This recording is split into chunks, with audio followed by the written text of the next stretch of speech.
We want to turn back to that breaking news out of Idaho, where 2 firefighters were killed. Authorities saying they believe the suspected shooter likely started a fire before that ambush attack. And joining us now, former FBI Special Agent on the Joint Terrorism Task Force, Christopher O'Leary. Christopher, thanks so much for being with us. And authorities say here that they believe that the suspect likely acted alone. Will authorities be looking to help determine a motive? What will they be looking for to help determine a motive?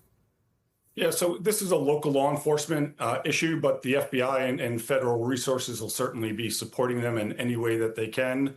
One thing that they're going to do is they're certainly going to look at his digital media. You know, they'll do technical exploitation on his devices. They'll look at his social media profiles, his chat groups, and really try to find out if he had a grievance, if there was something going on in his personal life. Did he lose his job recently? Did he have a divorce? Were his finances in shambles? What were those things that made him mobilize towards violence? Or was he following some kind of ideology that motivated him to do this? And it's really difficult to figure those things out this early in the investigation. Sometimes it may look like he, just had a mental break and he was doing this because he was looking to have suicide by cop or something like that. But I'll point you back to the Pizzagate incident years ago. That seemed just like a very strange incident where an individual drove hundreds of miles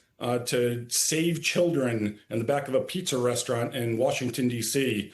Because the Democratic Party was stealing children's blood. That turned out to be actually the QAnon conspiracy that turned into something. So I think authorities will be looking for, is this a grievance, a singular act? Is it a hopeless individual, or is he a member of some ideology and following a group?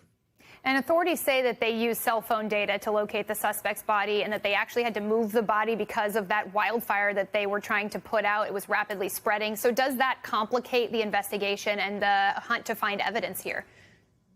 Well, the FBI will be surging evidence resources up there, and I am quite confident that the local authorities there are gifted in doing rural crime scenes. So while they may have moved the body a short distance, the fire is the complicating factor. But again, you have specialists who work in gathering evidence in arson investigations. So people who do evidence collection are really skilled and they work in any environment. So I'm confident they'll be able to get any physical evidence.